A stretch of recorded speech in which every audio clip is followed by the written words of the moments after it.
Hi guys, welcome to today's video lecture. We are in the New South Wales Central Tablelands on what is quite a brisk winter's morning in July. And today's theme is all about temperature dependent behaviour.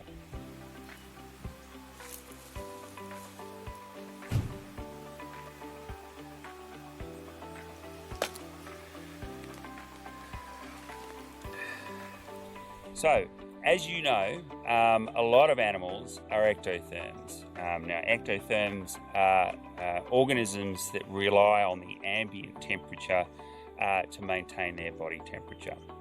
Now, regardless of whether you're an ectotherm or an endotherm, so supposedly warm-blooded animals, our bodies are run by chemical reactions, and chemical reactions are temperature dependent. The efficiency or how quickly chemical reactions can occur increases with increasing ambient temperature. Now, why am I going on about chemical reactions? Well, the underlying mechanism of behaviour is all about muscle movement. Now, muscle movement is all generated by electrical impulses to the muscles, triggering them to contract.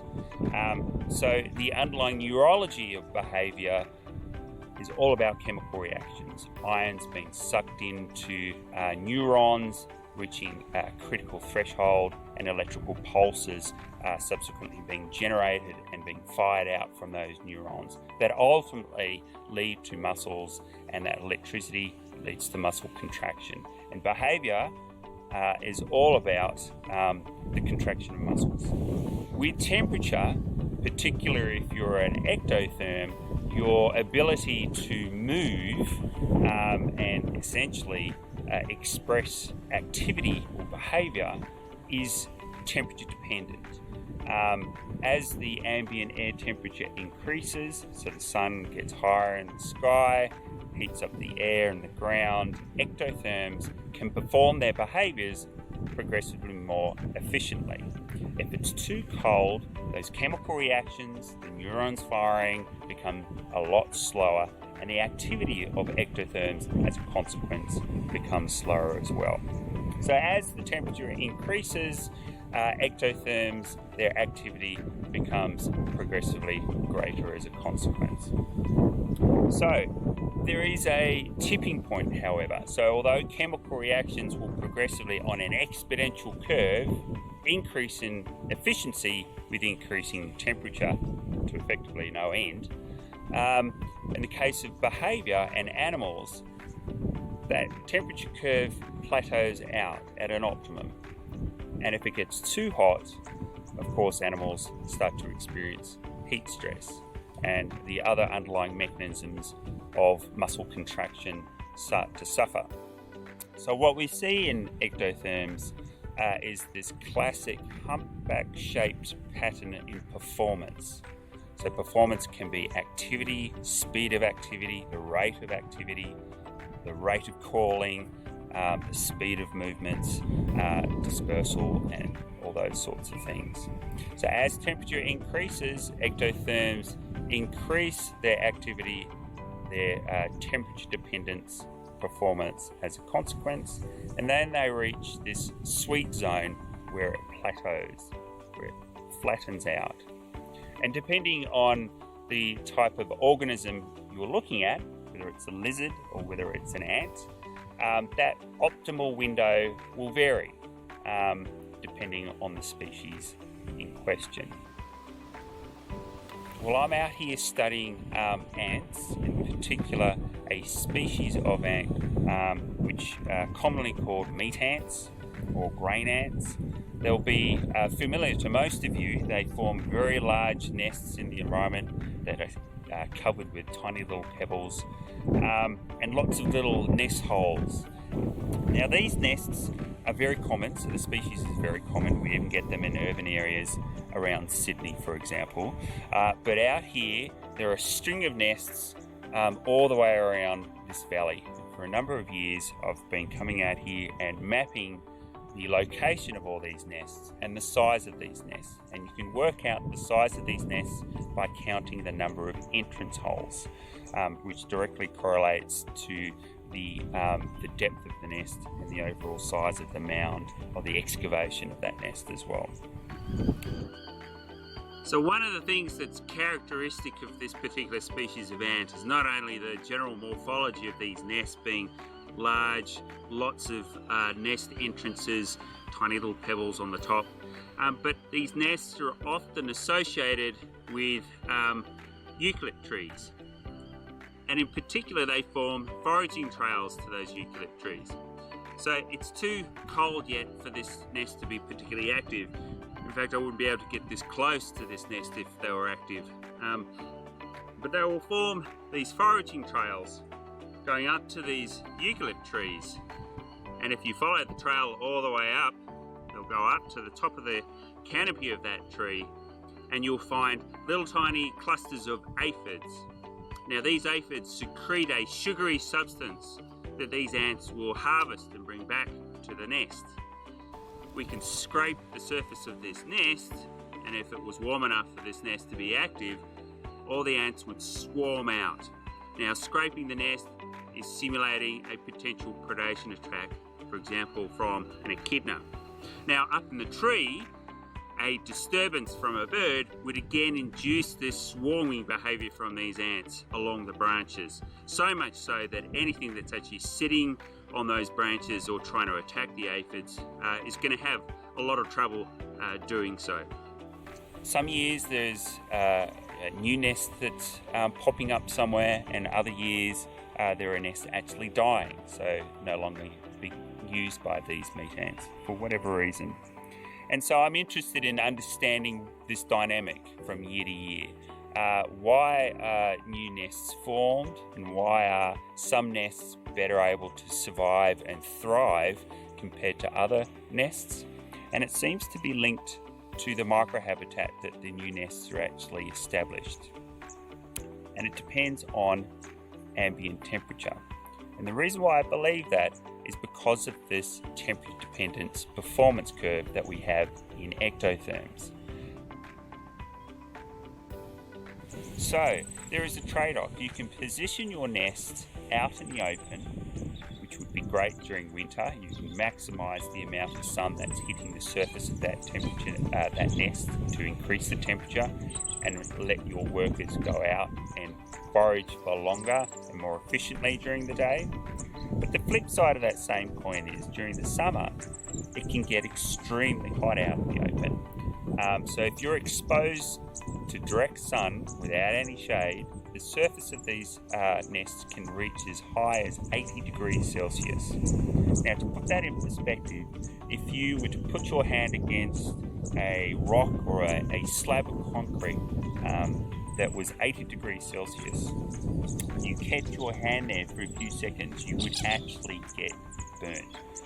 You would get second to third degree burns on your hand as a consequence of that. So it's extremely hot. The ants do not come out of the nest in that sort of environment.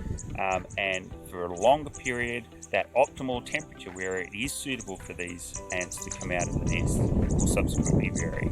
To measure their temperature dependent behaviour, what I do is I set up a video camera over the nest, and from dawn to dusk every hour I record the surface activity of the ants on this nest. But in particular, I also simulate a predation attack. So these ants are predated upon by things like echidnas, particularly in this field site.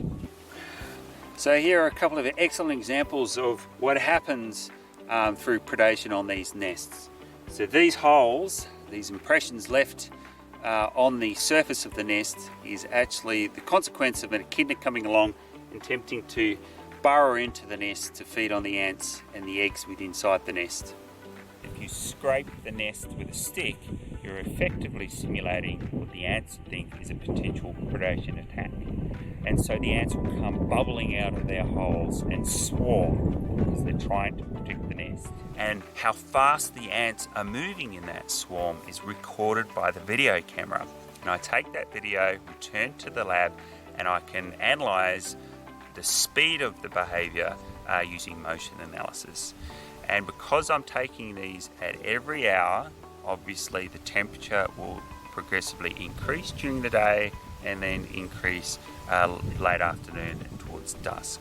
So dawn to dusk, every hour I can get an estimate of this maximum speed of their behaviour, their swarm activity, and I can estimate their performance curves. And I've been doing this for a number of the different nests in this large network of nests in this valley. And so what I can do is I can determine not only the performance curve for these species of ants, but also the performance curves for individual nests. Some of these nests that I'm analysing are further back into the forest, some are further out in the open. And I've been doing this during the summer, where it typically ranges from dawn at about 10 degrees Celsius to a maximum of 80 degrees Celsius for some nests late afternoon. I've been doing it here in winter, where it's minus 3 or 4 at dawn, so it's extremely cold. The surface of the nest is actually in frost, and it heats up to about 20 to 25 degrees Celsius. And so I can estimate these performance curves in the summer and in the winter. By combining them, I can mathematically model what sorts of microclimates are particularly suitable for these nests, and also determine the likelihood of nests flourishing in different locations throughout this valley. So the other system that I've been studying quite intensively are the social territorial displays of lizards.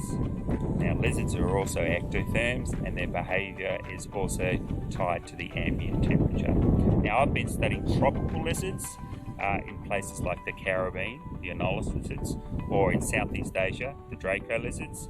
All of these do push-up displays where males are advertising territorial ownership. We cover this quite extensively throughout the course. But the ability for these lizards to be able to advertise territorial ownership using these displays is tied to the temperature. They can only do so many displays in the cooler morning hours compared to midday and late afternoon. So the display rate of these lizards is actually heavily tied to the ambient temperature. So their efficiency in defending and advertising their territories will change on a moment-to-moment basis purely because of the ambient temperature. And these are tropical lizards. So we're out here in Australia in the central tablelands, where we have agamid lizards, so things like Jackie dragons and bearded dragons. These guys are heavily tied to the temperature as well, and more so because the temperature ranges are that more extreme. It gets a lot colder here, and it gets a lot hotter as well compared to the tropics.